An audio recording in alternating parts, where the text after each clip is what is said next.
I'm bored, bored, bored, bored. Not I'm too tired and already did all the things I've ever wanted bored, but rather bored and wondering what was the point, questioning life choices, spinning my wheels, thinking into the deep doldrum pit of malaise. It's very gray down here, in case you were wondering.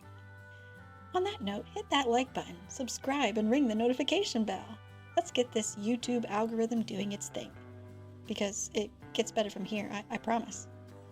Alright, don't get me wrong. I love drawing my cute characters and trying to do my part to share a little beauty, peace, and joy in this world. But when it comes to trying to improve and grow my character drawing skills, especially my anatomy skills, I've been feeling a little stuck this past week.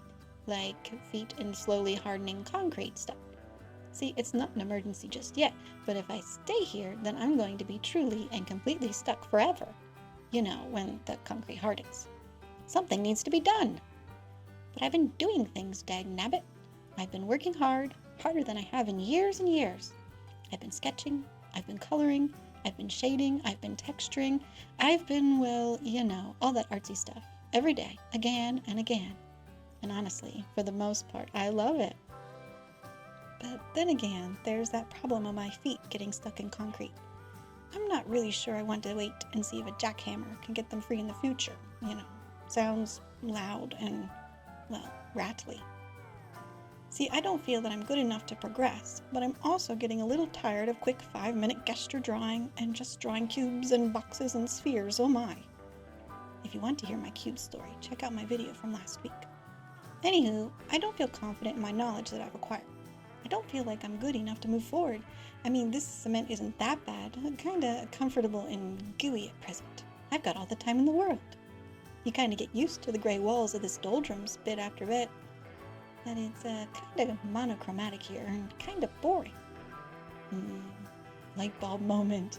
What if boredom is a clue that it is indeed time for me to move on and try things a bit more challenging?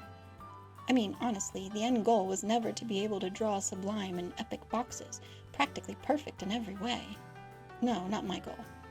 I'm thinking it shouldn't be anyone's goal, but then artists tend to break norms, so if you're a box drawing king or queen, then kudos to you. So, like any self-respecting independent student, I'm declaring myself graduated from the box kingdom. Give me a completion badge and let's move on. Sidebar, I should definitely draw some badges for this art journey adventure quest thing. Now where was I? Oh right, figure drawing freedom. I watched the next part of Naomi Kanani's course this past week and promptly realized I was again in over my head. See, art education, especially independent art education, is a series of drawing, discovering, and celebrating. Ooh, the excitement hits. I ride that dopamine high for maybe 5 seconds if I'm lucky. And then I began to see all the mistakes I've made and I'm making. Oh yes, I could do much better now. I've just learned some new techniques. My understanding surpasses all. I'm on my way to an artistic mountaintop high. I attack new drawings with renewed stubbornness and resolute gusto. Resolute gusto? That's a thing, right? I feel like that should be a name of an energy supplement. Running low on gusto? Get you some Resolute Gusto capsules or gummies. Taken daily, proven to increase your gusto to epic proportions. The world won't know what hit it. Boom. Wait, too much gusto. Okay. Enough about gusto. The problem with improving my art skills is that it also improves my art eyes. For example, the more I learn, the more I see with artist's eyes, and I realize how much I haven't grasped yet, how much is still out of reach of my skills. I've come to the realization that in another month or two, I will be looking back on my current drawings and realizing all the mistakes I've made on them. Maybe I should put in an order for new Resolute Gusto gummies to be ready. Another sidebar.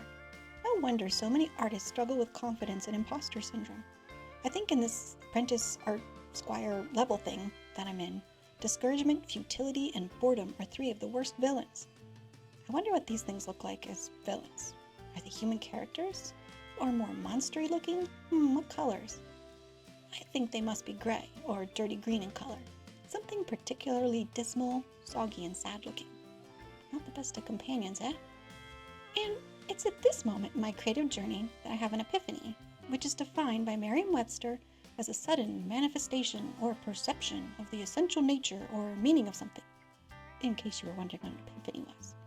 So anyway, this epiphanic moment, yes, that's a word, has to do with the all-encompassing nature of art. You never arrive.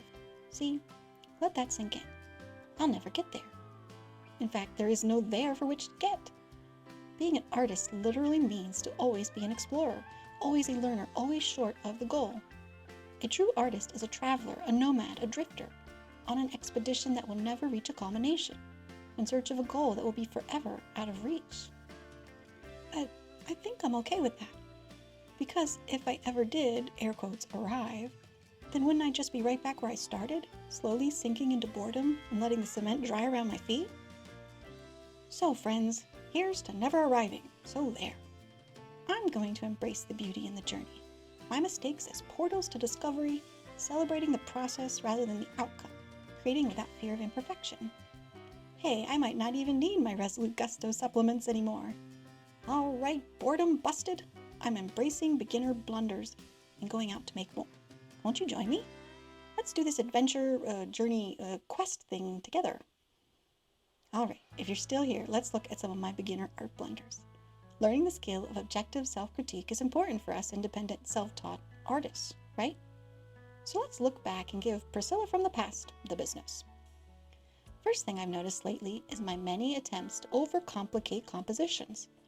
I'm not sure why I do that, but I think I'm tempted to think that the more details I add, the more credibility I have, i.e. details equal talent. But that's actually not true. For example, look at this page from one of my favorite children's books. There is so much white space and simplicity in it, it's relaxing and enjoyable to visually process. Now look at this piece I drew in preparing for Valentine's Day. These two leaves are hanging out together, but what exactly are we supposed to focus on? This is supposed to be a tender moment of one brave leaf sharing his feelings with another sweet, shy leaf. Unfortunately, the background obscures their little hands meeting, the electricity that passes, and the sweetness of the moment. There's simply too much going on, and the clarity and the story suffer. Another thing I've noted is my struggle with color theory.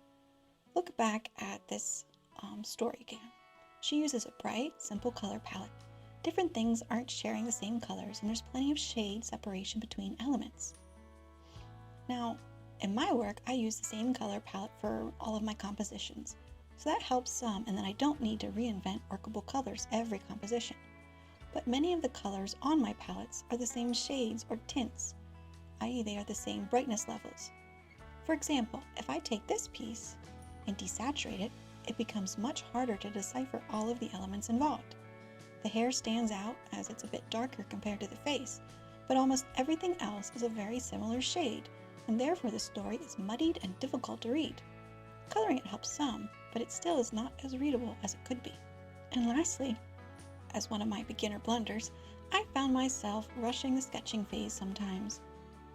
For example, in this phase, notice that this lady's head seems a little, well, off. Her headband sits at a weird angle, and honestly should be falling off the back of her head if it really is sitting where I drew it. Her ear sits too low and too far forward. Her bow at her shirt collar was just slapped on without any attention to how it integrated into her uniform. Now, in my defense, this was a quick sketch, and I didn't want to spend a lot of time getting it perfect, but I can't help thinking that just a little more time in the sketching phase would have gone a long way into making this piece more visually edible and satisfying. In my preliminary sketch, I laid down a plethora of lines, trying to find just the right one, that one that flows and breathes with the piece. The second sketch helps narrow that focus, highlights the beautiful lines, and gives me space to adjust uncomfortable lines. I often try to do just one sketch, but I'm learning more than one, even if just overlaid, is often very beneficial for me. Alright, as I self-critique, I'm comforted in knowing that my struggles with overcomplicated composition, color theory, and rushing the sketching phase are shared struggles among many artists. And I also find comfort in the simple fact that perfection is not, and will never be, my goal. Curiosity, bravery, and exploration are my goals, and with them there will be many mistakes and work as I forge ahead. So, I'm not alone on this journey, right? Right? Drop a comment below and let me know where you are at. Are you stuck in concrete? Or slayed by the villains of discouragement, futility, or boredom? Or are you full of gusto and bravely venturing forth to earn your imaginary artist achievement badges? Where are you at? Let me know. Take a minute to like, subscribe, and hit that notification bell. And let's convince the algorithm to share this video with others. We're in this together. Thank you so much. Until next time, keep drawing, friends.